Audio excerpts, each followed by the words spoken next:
오늘도 지난 방송과 마찬가지로 최수윤 자문위원님 모셨습니다. 오늘은 우리 회사를 얼마에 팔 수 있을까에 대해서 한번 알아보는 시간을 갖도록 하겠습니다. 네. 예, 그러면 이제 얼마에 팔 수 있을지 알려면 그럼 우리 회사가 얼마짜리인지 네. 먼저 생각을 해봐야 될 것 같습니다. 그래서 제일 어떻게 보면은 객관적인 방식이 여기 나와 있는 상증법상 비상장 주식을 평가하는 방법입니다. 상장 기업 같은 경우는 뭐 그냥 시가를 그렇죠. 보면 되겠죠. 예, 시가가 있기 때문에 네.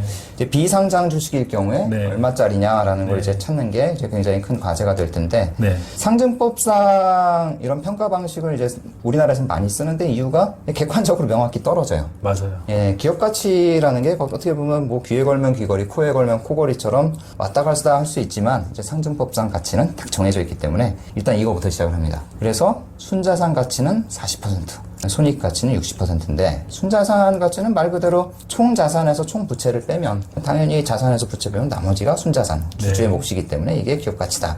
라고 볼 수 있는 부분이고요. 순손익 가치는 여기 보시는 것처럼 1년 전은 곱하기 3, 2년 전은 곱하기 2, 3년 전은 곱하기 1 해서 가장 가까운 시점의 가치를 가장 높게 보고 이렇게 3, 2, 2를 곱한 다음에 이걸 6으로 나눠주죠. 네. 그러면 1년 전은 이제 50%. 네. 그 다음에 2년 전은 뭐 3분의 1, 3년 전은 뭐 6분의 1 정도 이제 반영이 돼서 이렇게 손익이 나오면 거기에 대해서 10배를 하죠. 10배를 하는데 이제 보통 이거는 이제 고등학교 때 배우셨던 등비수열을 해보면 할인율로 매년의 현금 흐름을 A라고 했을 때 A를 나눠주면 이러면은 이게 손익을 기준으로 한 주식 가치가 됩니다. 어렵습니다.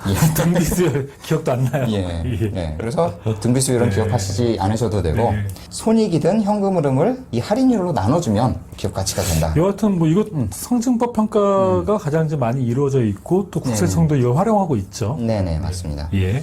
근데 여기서 보시면은 이 10%라는 게 할인율이 사실 상당히 커요. 통상 이제 뒤에 나오는 이제 그 가중평균 자본 비용이라는 걸 이제 뒤에 설명을 할 텐데 이제 기업의 이제 현금 흐름이나 순이익을 할인하는 그 할인율이 통상 뭐 5에서 10% 사이, 5%에 좀 더 가깝습니다. 그러면은 5%라고 비교를 해보면은 10%로 나누면 절반 수준으로 떨어지겠죠. 네. 예, 20배를 할 거를 10배만 하기 때문에 그렇기 때문에 실제 가치보다는 이 상증법상 가치는 좀 기업 가치가 좀 낮게 평가된다라고 이제 볼 수가 있습니다. 그래서 이제 보통 이제 상증법상 가치 평가를 맨 먼저 해보고 그 다음에는 자산 가치와 손익 가치로 본다면 손익 가치를 보는 거겠죠. 네. 예, 매년의 프리 캐시플로우라고 얘기를 하는데 보통 영업에서 돈 번 거에서 고정자산 투자를 빼면은 이걸 프리 캐시플로우라고 하죠. 프리.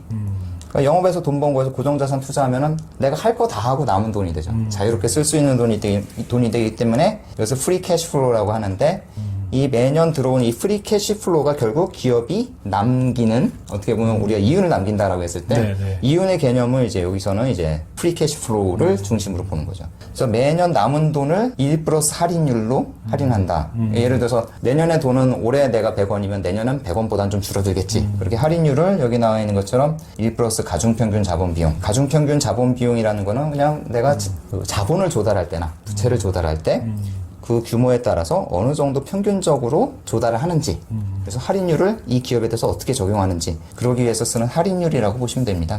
가장 크게 많이 쓰이는 게 상증법 평가와 DCF 평가. 예. 예.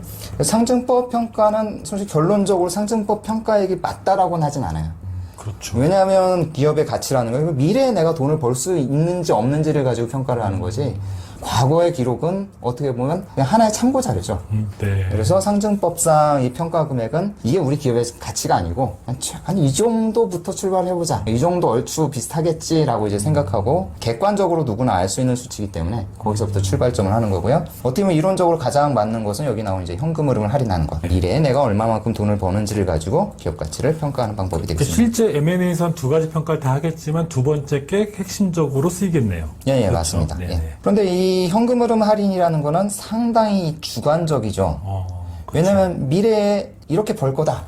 그건 내 생각이고 상대방 생각은 다를 수 있고 그 다음에 할인율도 내가 보는 할인율하고 상대방이 보는 할인율하고 꼭 반드시 일치한다는 게 보장이 없습니다. 왜냐하면 그렇죠. 이것도 뭐 명확하게 또 이게 뭐 정해진 게 없기 때문에 그래서 상증법에서 아예 10%로 딱 이제 박아놓은 거죠. 그래서 이렇게 좀 주관적이기 때문에 보조장치를 하나 더 활용을 합니다. 그것이 이제 다음에 나오는 이제 상대가치법이죠. 상대가치법은 많이 보셨을 거예요. 퍼라든지 뭐 네. PBR, PSR 이 지표들을 뭐 다 아실 필요는 없고요. 이게 보통 DCF를 가지고 평가를 하고 나면 야, 거봐라. 뭐 상장 기업들이나 뭐 이런 기업들 보면 대충 요 정도 수준에서 움직여. 니네 회사 내가 값 많이 쳐준 거야. 이제 이렇게 얘기를 할 때 상대가치법을 가지고 어떻게 보면은 내 말이 맞다라는 거를 이제 검증하기 위해서 사용하는 방법이라고 보시면 되겠습니다. 그래서 미국의 상장 기업들 같은 경우 상대가치법으로 해보면 되게 업종들별로 이제 퍼라든지 이런 수치가 굉장히 유사해요. 그러니까 이 자체가 어떻게 보면 거기서는 이제 자본시장이 많이 발달했기 때문에 네. 내가 뭐 A라는 업종에서 퍼가 뭐 5다. 대체로 그 업종 기업들은 다 5 정도에서 움직이죠. 그런데 이제 우리나라는 이제 좀 이게 그 미국보다는 좀 변동성이 크지만 제가 봤을 땐 과거에 비해서는 점점 좀 비슷하게 맞춰지는 것 같아요. 그래서 상대가치법도 이건 검증의 수단으로서는 제가 보기엔 유용하다라고 생각이 되고요. 자, 그럼 상대가치법과 DCF법만 가지고 우리 기업 가치는 대충 결정이 될까? 네, 꼭 그렇지는 않습니다. 제일 이제 먼저 고려를 하셔야 되는 게 이제 통상 경영권 프리미엄이라는 걸 줍니다. 내가 대주주면 그렇겠죠. 내가 너한테 뭔가 프리미엄을 줄게. 통상은 이제 그 법적으로 한 20%를 기준으로 하기 때문에 20, 30%를 많이 이제 사용을 하는데 실제로 보면은 이게 뭐 들쭉날쭉합니다. 딱 이제 경영권 프리미엄 20, 30%가 아니고 어떤데 뭐 몇백 %가 되는 경우도 있고요. 그래서 왜 누구는 그렇게 많이 받고 나는 조금 받지? 라고 생각을 할 수가 있고요. 이제 그것은 당연히 인수자가 우리 회사에서 뭘 가치를 두느냐에 따라서 들쭉날쭉할 수밖에 없습니다. 그러면 이제 인수자는 그럼 주로 뭘 원할까요? 뭐 때문에 회사를 살려고 할까? 자산이겠죠, 뭐. 예. 거기에 있는 지적재산권이 될 수도 있겠고. 예. 네. 말씀하신 대로 여기 IP라고 써있는 지적재산권. 네. 아니면 이 회사가 유통망을 굉장히 잘 갖춰놨다. 그 유통망 구축하는데 하세월이다. 그러면은 이제 인수를 해야지라고 할 수도 있고요. 이제 영업이나 R&D 인력이 굉장히 좋다. 그럼 이 인력들은 이제 내가 인수를 하면 경영자는 나가 하는 경우도 있지만 영업이나 R&D 인력들은 이제 어떻게든지 잡아두려고 하죠. 이게 네. 가치가 있다라고 생각이 되면. 그래서 이 회사에서 원하는 게 뭐냐. 그 다음에 또 하나는 대안이 있느냐를 한번 생각해 보시면 돼요. 이 회사는 나를 사고 싶어 해. 근데 대안이 없어. 딴 회사 살 데도 없어. 그리고 또 하나는 딴 애가 또 있다. 우리 회사를 인수하려는 애가 더 있다. 그러면 이제 당연히 몸값이 올라가겠죠. 그러니까 상대방이 나를 얼마만큼 가치 있어 하느냐. 그게 어떻게 보면은 내가 얼마나 비싸게 팔 수 있느냐에 어떻게 보면은 가장 중요한 지표라고 될 수가 있겠죠. 네. 그래서 이제 뭐 벤처기업이라든지 기술만 갖고 있는 기업들 같은 경우 인수가 자체가 뭐 터무니없는 경우도 상당히 많죠. 네, 맞습니다. 그러니까 도저히 이해가 안 되는 인수가가 되는 경우는 여기 나와 있는 자산. 그래서 이 말을 이제 여러 군데서 하시는 거를 들었어요. M&A는 시간을 사는 거다. 그렇죠. 예. 네. 사람을 쓰는 것도 시간을 쓰는 거죠. 그렇죠. 네네. 맞습니다. 그러니까 내가 저기까지 올라가는데 얼마나 걸리고 얼마나 힘들고 또는 올라갈 수도 있고 못 올라갈 수도 있잖아요. 자신이 없어. 이게 이 회사가 뭐 유통망이나 이런 게 업계 1위야. 근데 내가 아무리 생각해도 저 회사만큼 될 수 없어. 그러면 시간이 안 가능성을 사는 거겠죠. 네. 시간을 들여도 안 되는 경우.